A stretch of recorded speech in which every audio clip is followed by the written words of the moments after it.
Javier se presentó en casa con un ramo de flores. Nunca traía flores.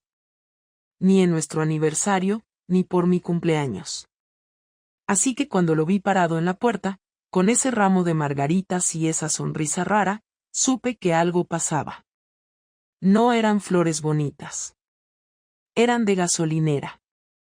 ¿Y esto? Le pregunté, sin dejarle entrar todavía. Es que he pedido el día libre.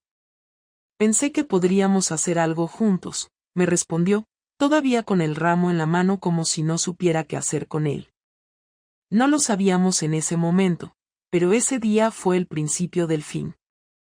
No el fin del amor, porque eso ya se había terminado sin que ninguno de los dos se diera cuenta.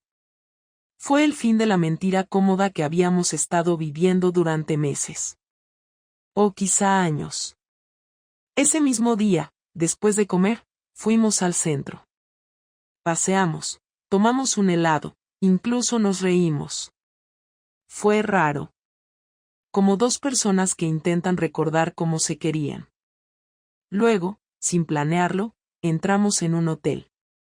Uno discreto, cerca del Paseo de la Independencia. No por pasión, no por deseo, por nostalgia, quizás. Por costumbre. Y en medio de ese momento incómodo, torpe, casi mecánico, me di cuenta de que no sentía nada. Ni por él. Ni por mí. Ni siquiera vergüenza. 2 días después me acosté con Marcos. Y no fue por venganza. Ni por despecho. Fue porque, por primera vez en mucho tiempo, alguien me miró como si aún fuera una mujer. No la madre de 2 niños. No la esposa de alguien que ya no me toca. No la que hace la compra y plancha las camisas. Una mujer. Yo sabía lo que estaba haciendo. Y sabía que Javier no se lo merecía. Pero, sinceramente, en ese momento, me daba igual. Y eso es lo peor de todo. La manera en la que Javier descubrió todo no fue una de esas escenas típicas de películas donde el marido revisa el móvil, ve un mensaje y le tiembla la vida. Nada así. Lo que pasó fue mucho más incómodo, más directo y más difícil de explicar a cualquiera que no haya vivido algo parecido. Y no empezó con él sospechando, sino con un gesto torpe mío que, visto con distancia, parecía escrito para que me pillaran. El problema es que yo no lo noté. O no quise notarlo.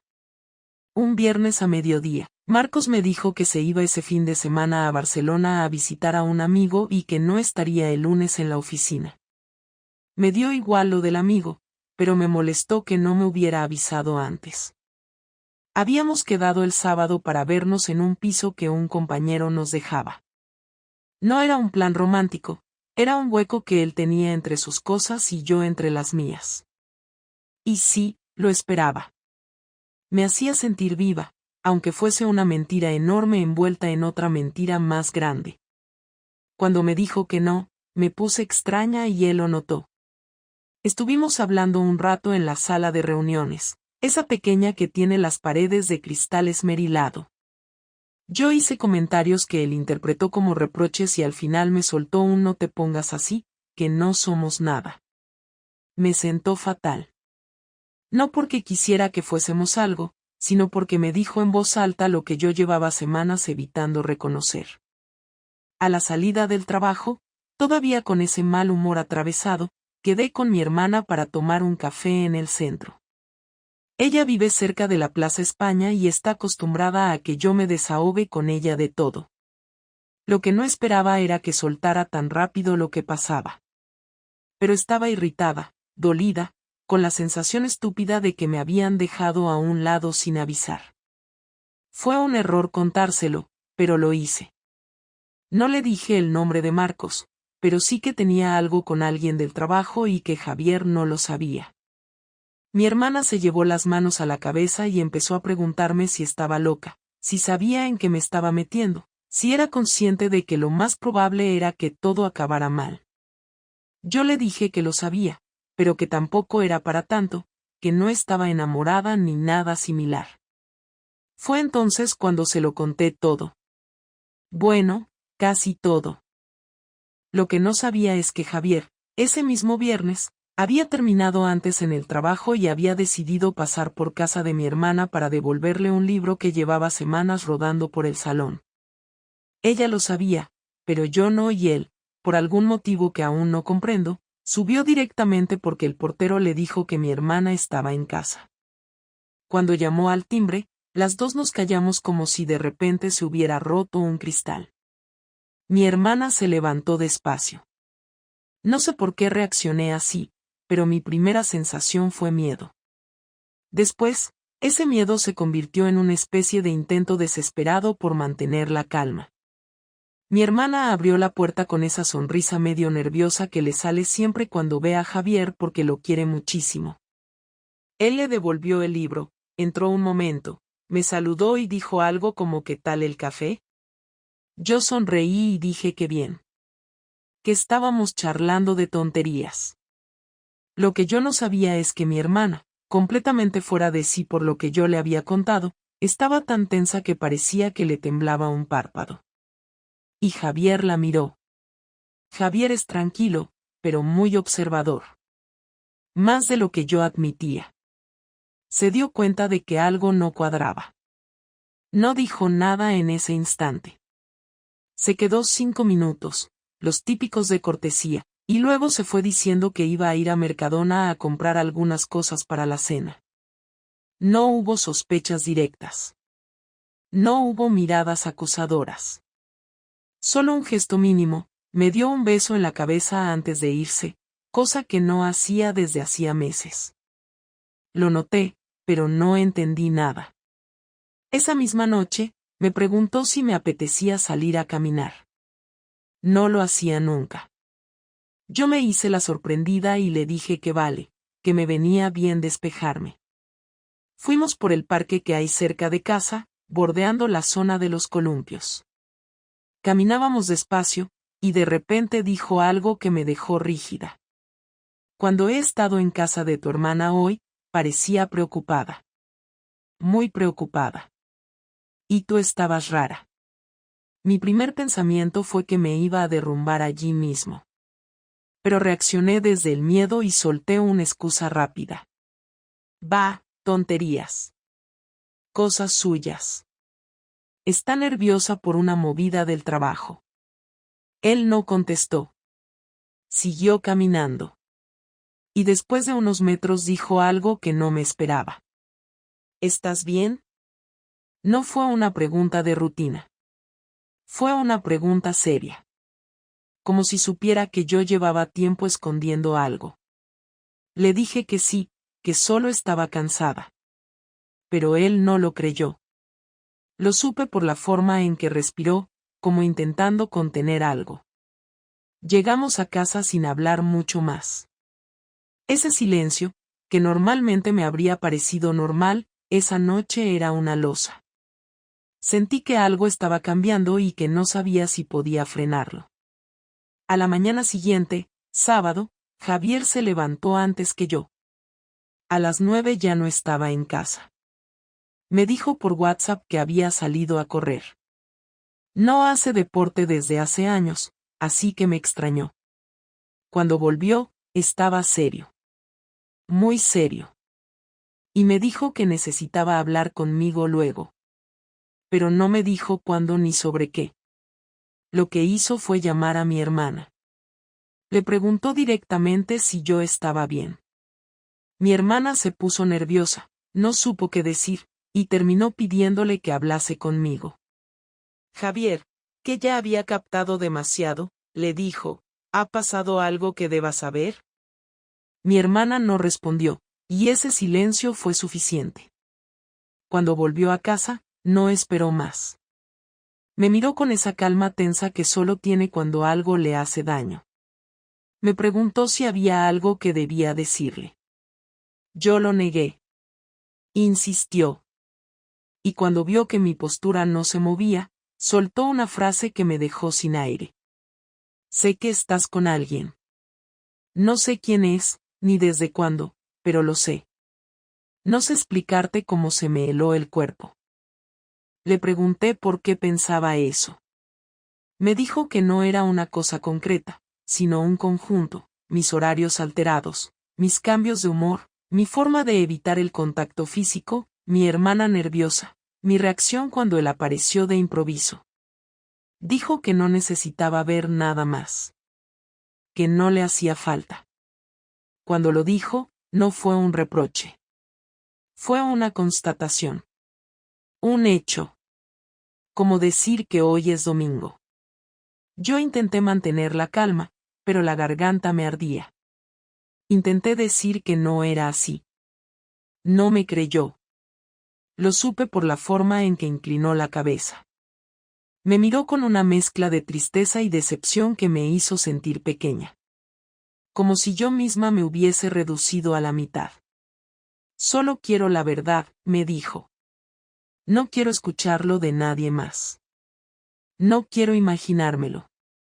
Quiero que seas tú quien lo diga. Yo me quedé callada.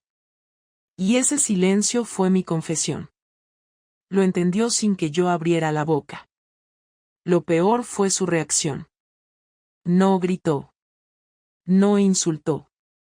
No lloró. Solo se quedó quieto. Me miró como si ya no me reconociera. Como si yo hubiese cambiado de rostro sin avisar. Y dijo algo que me clavó por dentro. No sabía que era tan fácil perderte. Luego se marchó de casa. No dio un portazo ni nada. Simplemente cogió las llaves y salió. Lo oí bajar las escaleras con pasos lentos, como si cada escalón le costara. Estuvo fuera casi 3 horas. Yo, durante ese tiempo, tuve la sensación de que todo lo que había construido con él se había convertido en una especie de edificio que se desplomaba en silencio. Sin ruido, pero sin posibilidad de arreglarlo. Cuando volvió, no quiso hablar más. Me dijo que ya lo había entendido todo. Y que necesitaba pensar qué hacer. Yo intenté hablar, explicarle, justificarme, decirle que no era amor, que fue un error, que había estado perdida. No me creyó. Y aunque me hubiese creído, no habría cambiado nada. Él ya sabía la verdad. Y yo ya sabía que mi mentira se había terminado. Ese fue el descubrimiento. No un mensaje. No una foto. Fue algo peor, él me vio. No físicamente. Me vio por dentro. Vio lo que yo había intentado ocultar incluso de mí misma. Y eso fue lo que nos rompió.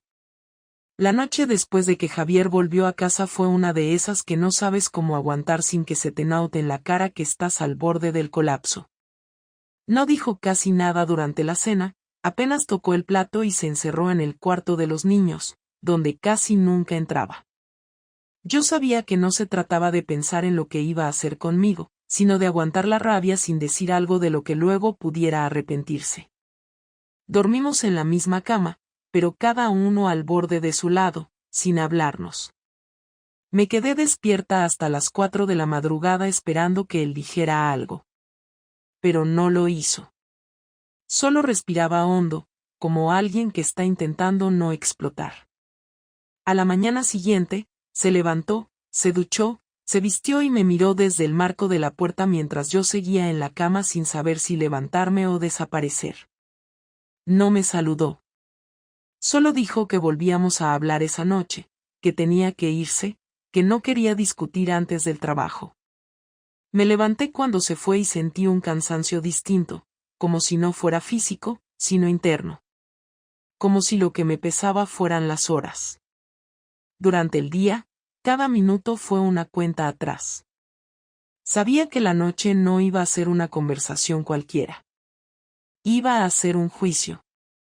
Cuando llegó, dejó las llaves, no se quitó ni la chaqueta y me miró con esa firmeza que solo le había visto en los momentos más serios. Me preguntó si estaba lista para hablar. Le dije que sí. Nos sentamos en el salón. Él en la butaca, yo en el sofá. Parecíamos desconocidos. La tele estaba apagada. Las luces, bajas. El silencio, insoportable. Necesito que me lo digas tú, empezó. Quiero saber qué hiciste, con quién y desde cuándo. Pero no quiero rodeos. No quiero excusas. Y no me mientas. Yo asentí, intentando no llorar. Lo peor no era que me pidiera la verdad. Lo peor era que me la pidiera así, con calma, como si ya no tuviera nada que perder. Fue con un compañero del trabajo. No fue amor. Solo pasó, y no fue muchas veces. ¿Qué significa no muchas veces? Me cortó. 3 o 4, contesté, bajando la voz sin querer. Se quedó callado. Se frotó la cara con las 2 manos, suspiró fuerte. No hizo un escándalo, pero su cuerpo entero parecía tenso como una cuerda. ¿Por qué? Me preguntó. No quiero que me digas que fue un error. Quiero saber por qué. Yo no sabía cómo responder eso sin quedar como una imbécil. No había una razón concreta. No había odio, no había venganza. Solo era esa sensación de que algo me faltaba y no supe ponerle nombre. Así que se lo dije, con miedo, pero también con honestidad. Me sentía vacía. Me sentía como si mi vida fuera solo una serie de tareas que tenía que cumplir. Trabajo, niños, casa, rutina. No es culpa tuya. Es algo que yo no supe manejar. Me ofrecieron atención y la acepté. ¿Y pensaste en mí mientras te lo follabas? Me lanzó, sin gritar, pero con un tono que dolía más que si lo hubiera hecho. Sí. Pensé en ti después.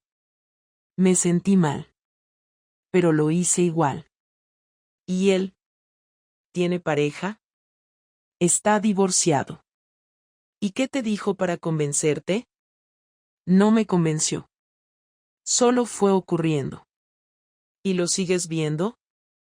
Desde que lo sospechaste, no. No desde que lo sospeché. ¿Desde cuándo terminó? Hace una semana. Él cortó. Esa parte fue como una patada. Que él se enterara de que ni siquiera fui yo quien lo terminó. Que me dejaron. Que yo me quedé sola, y que solo entonces me di cuenta de lo que estaba en juego. Así que ni siquiera tuviste la dignidad de pararlo tú, dijo, sin levantar la voz, pero con esa expresión de asco contenida que lo decía todo. Me quedé callada. No podía decir nada que cambiara esa imagen. ¿Y si yo no me hubiese dado cuenta? ¿Seguirías? No lo sé, contesté, y fue la verdad, aunque sonara horrible. Entonces me estás diciendo que, si él no te hubiera cortado, seguirías viéndolo. Que esto se acabó por casualidad. Asentí. No podía negarlo. Mira, no soy perfecto. Nunca lo fui. Pero siempre estuve. Siempre puse a esta familia primero. Siempre te respeté. Y tú decidiste tirar todo a la mierda por un tío del trabajo que ni siquiera te quería tanto como para seguir contigo. ¿Entiendes lo patético que es eso? Yo sentí cómo me ardía la cara. No sabía si de vergüenza, de culpa o de rabia por escucharlo decir lo que yo misma me repetía por dentro desde que todo estalló.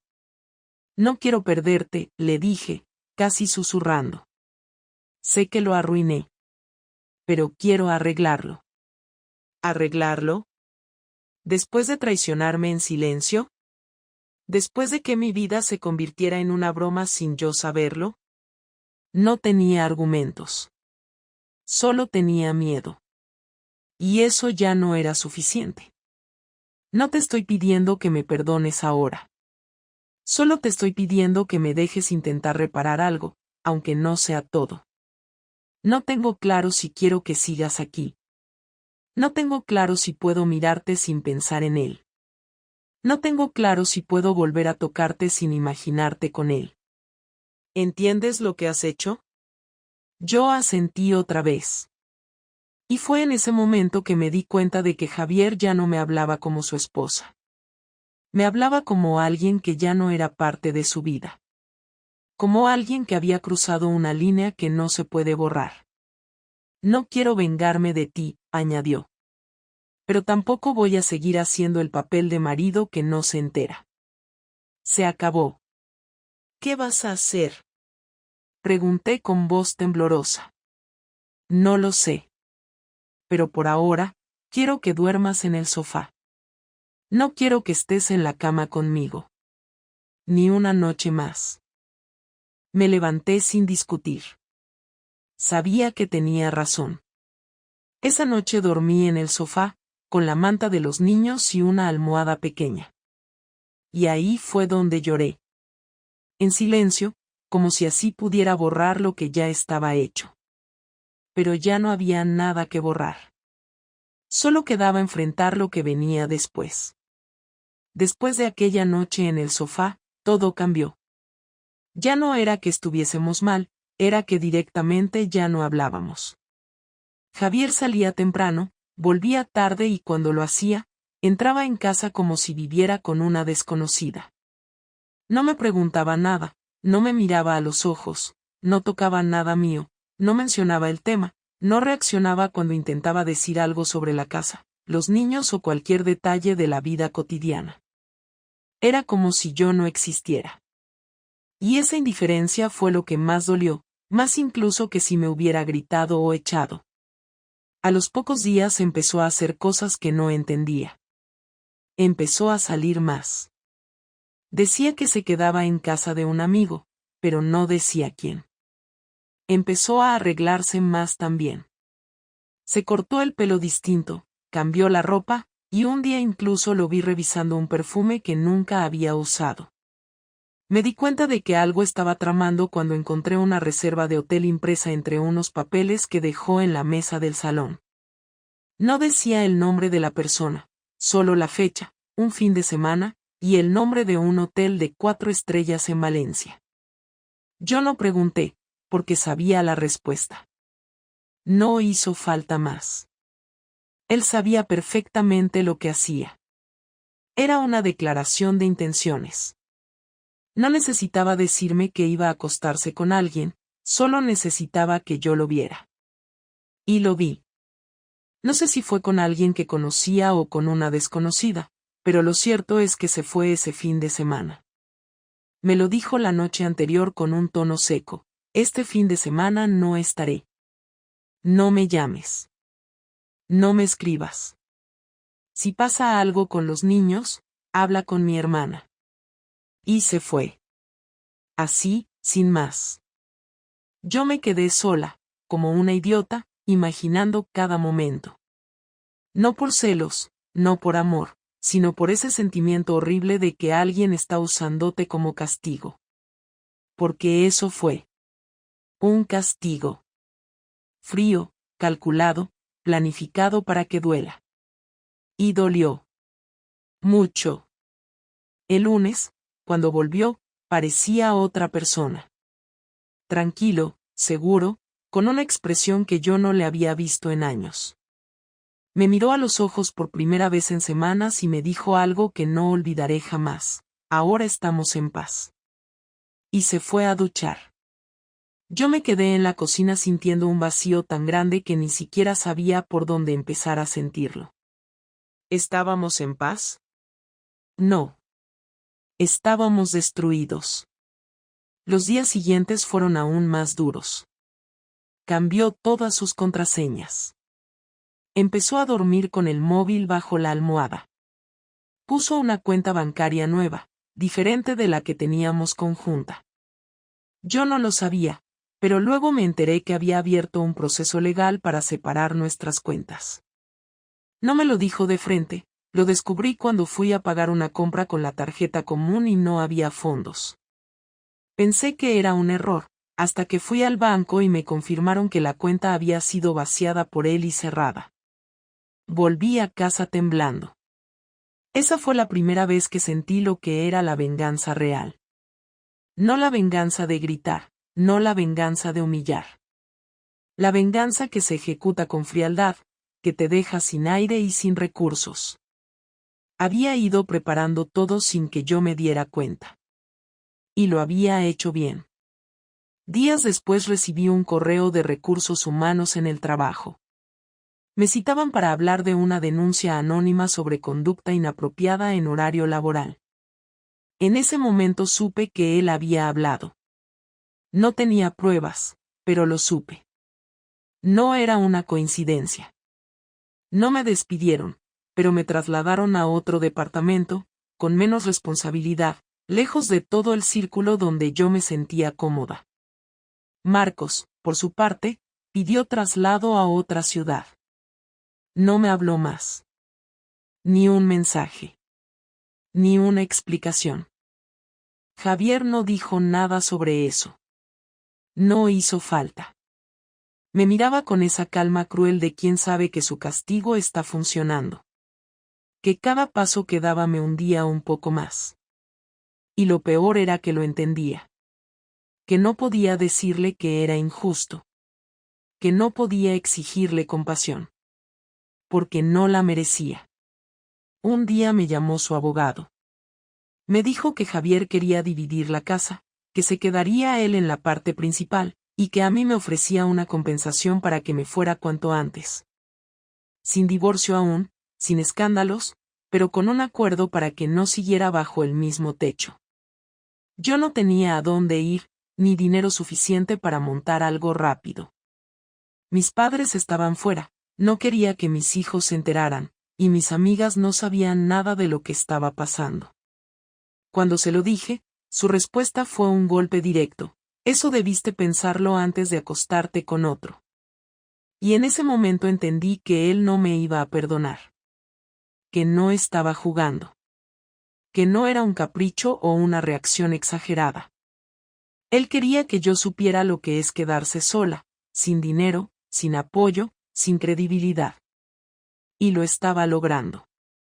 No fue que me gritara o que hiciera un escándalo. Fue que desmontó mi vida pieza por pieza, como si estuviera desmontando un mueble que ya no quería en casa. Primero me quitó el respeto, luego el hogar, luego el sustento, y finalmente, la tranquilidad. Y cada paso lo dio con la precisión de alguien que había tenido tiempo de pensar exactamente cómo doler más. Y dolió. Claro que dolió. Porque era justo. Porque en el fondo, sabía que había roto algo que no tenía arreglo. Porque me di cuenta tarde de que el daño que hice era más profundo de lo que imaginaba. Porque él no reaccionó como yo pensaba. Porque no lloró, no se vino abajo, no me pidió explicaciones eternas. Solo actuó. Y lo hizo como alguien que ya no sentía nada. Como alguien que ya había aceptado que yo no volvería a ser su esposa, ni su persona de confianza, ni nada que valiera la pena proteger. Y eso fue lo más fuerte de todo. Saber que para él, yo ya no era nadie. Pasaron 2 semanas desde que recibí la notificación del abogado de Javier y no habíamos cruzado más de 10 palabras en todo ese tiempo. Cada uno comía a su hora, dormíamos en habitaciones distintas, y si por casualidad nos encontrábamos en el pasillo, simplemente nos hacíamos a un lado como dos desconocidos que se cruzan por error en la calle. Los niños estaban con sus abuelos y eso, en cierto modo, lo hacía todo aún más evidente, porque no había nada que nos obligara a fingir que éramos una familia. Durante esos días, me aferré a la rutina como si eso fuera suficiente para que las cosas se normalizaran por sí solas, pero no hubo ningún cambio, ningún indicio de que él quisiera hablar o aclarar lo que iba a pasar. Y mientras tanto, yo iba perdiendo poco a poco cualquier sensación de estabilidad, de dirección, de dignidad. El día que todo se resolvió no empezó distinto a los demás. Javier llegó a casa sobre las 8, dejó las llaves en la repisa, fue directo a la cocina, se preparó algo de cenar y comió de pie, como hacía últimamente. Yo estaba en el salón, con el portátil abierto pero sin mirar nada. Solo esperaba. No sabía si iba a hablar ese día o no, pero ya estaba tan agotada emocionalmente que cualquier conversación me parecía mejor que seguir viviendo en ese limbo. Cuando terminó de cenar, dejó el plato en el fregadero, se limpió las manos con un trapo de cocina y vino directo hacia mí. Se sentó en el otro sofá, el pequeño, el que nadie usaba. Cruzó las piernas, apoyó las manos en las rodillas y se quedó unos segundos mirando al suelo. Yo no dije nada. Solo lo observé, esperando que hablara. No voy a seguir así, dijo finalmente. Esto no tiene sentido.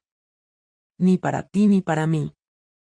Yo asentí, aunque no sabía si eso significaba que quería divorciarse ya o simplemente que necesitaba decir algo en voz alta para poder seguir con su vida. Él me miró por primera vez de verdad en mucho tiempo, con una expresión que no supe descifrar, y luego habló otra vez.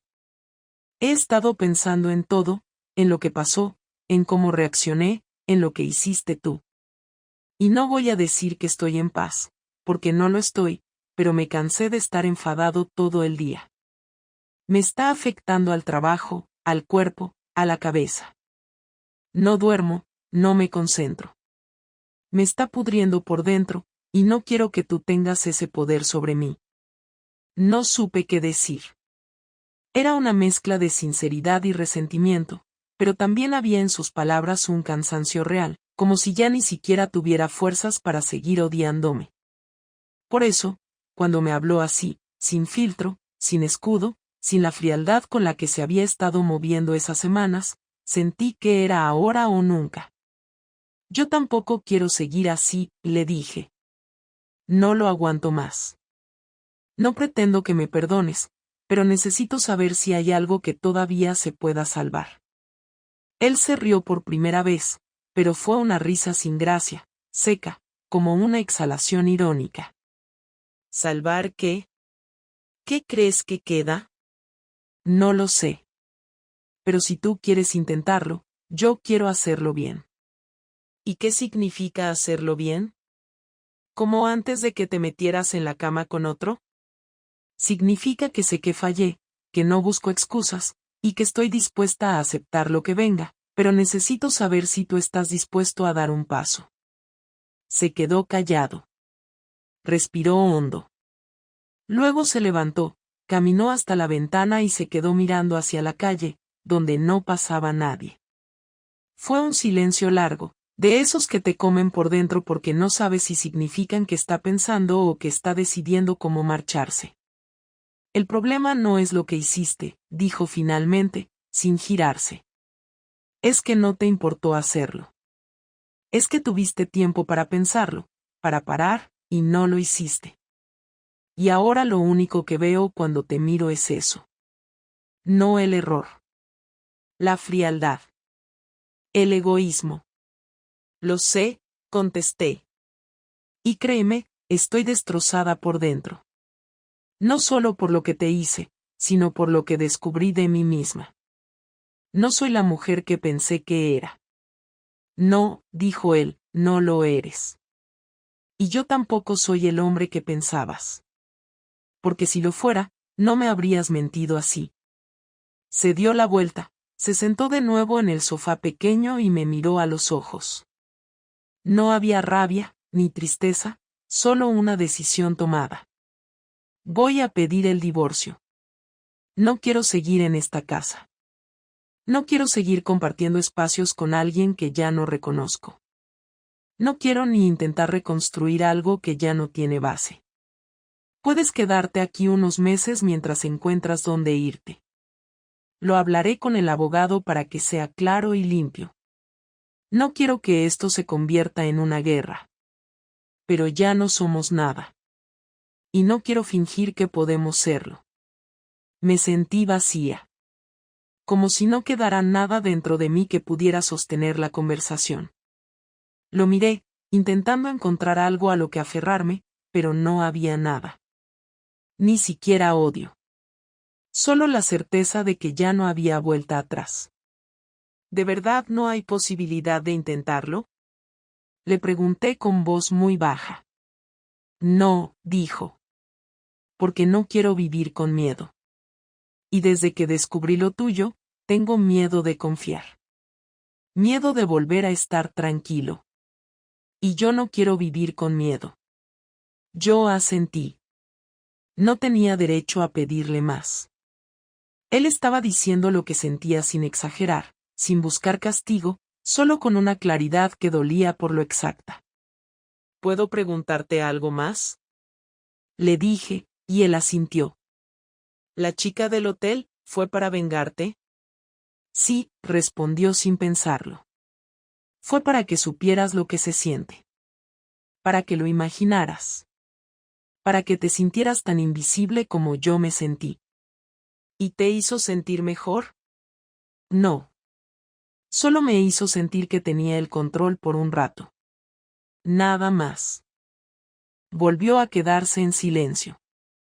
Luego se levantó, me miró por última vez con esa mezcla de cansancio y decepción, y dijo algo que me quedaría grabado.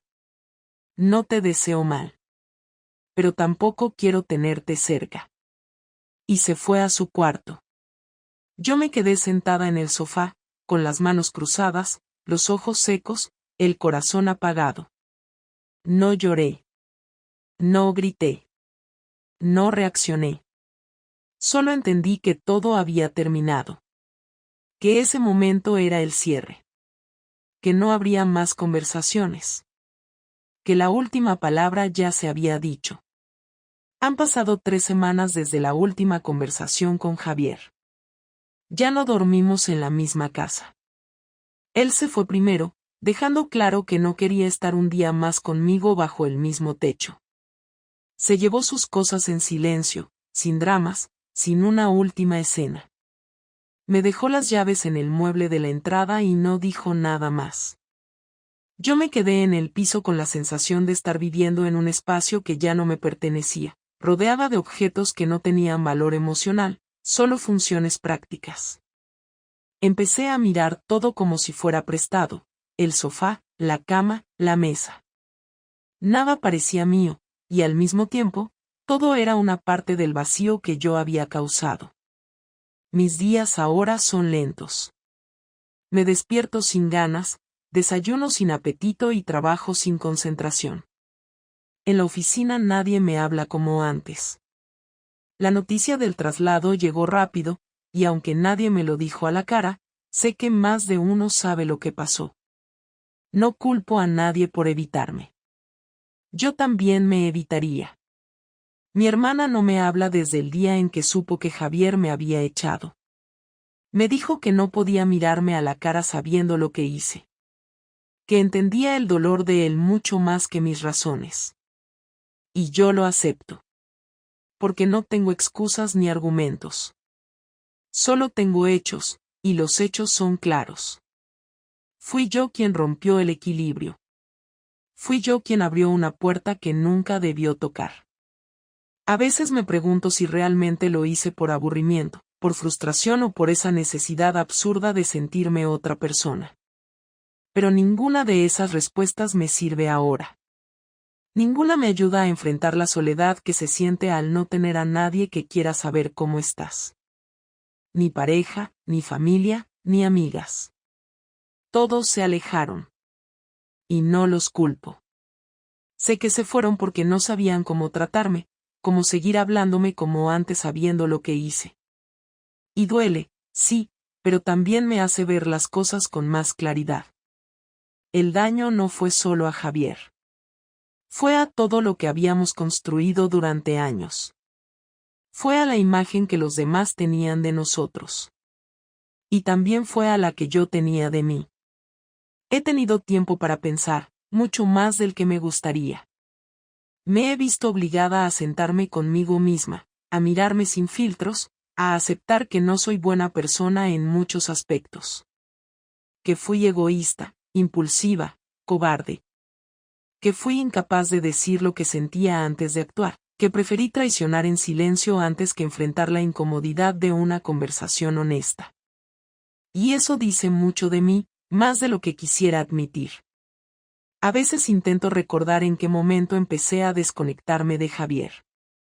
No fue de golpe. Fue poco a poco. Detalles que ignoré, cosas que no dije, momentos en los que sentí que no importaba. Pero en lugar de decirlo, me callé.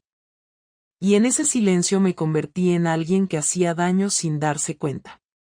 O peor, dándose cuenta y haciéndolo igual. El divorcio aún no se ha firmado, pero todo está en marcha. El abogado me llamó hace unos días para revisar los términos del acuerdo. No hay discusión. Javier no pide nada más que lo justo. No busca quedarse con más de lo que le corresponde. Solo quiere cerrar todo rápido y sin hablar más del tema. Y eso, de alguna manera, es lo que más me duele. Porque si al menos me odiara, podría pensar que aún hay algo de conexión. Pero no. Lo único que hay ahora entre nosotros es indiferencia. Y no hay nada más frío que eso. He pensado en llamarlo. En pedirle perdón una vez más, no por esperar una segunda oportunidad, sino porque a veces siento que si no lo hago, nunca podré cerrar del todo esta etapa. Pero no lo hago. Porque sé que no serviría. Porque sé que para él ya estoy en el pasado. Y yo también tengo que aprender a dejarlo ahí. No voy a inventarme una historia de redención. No hay nada heroico en aceptar las consecuencias de tus errores.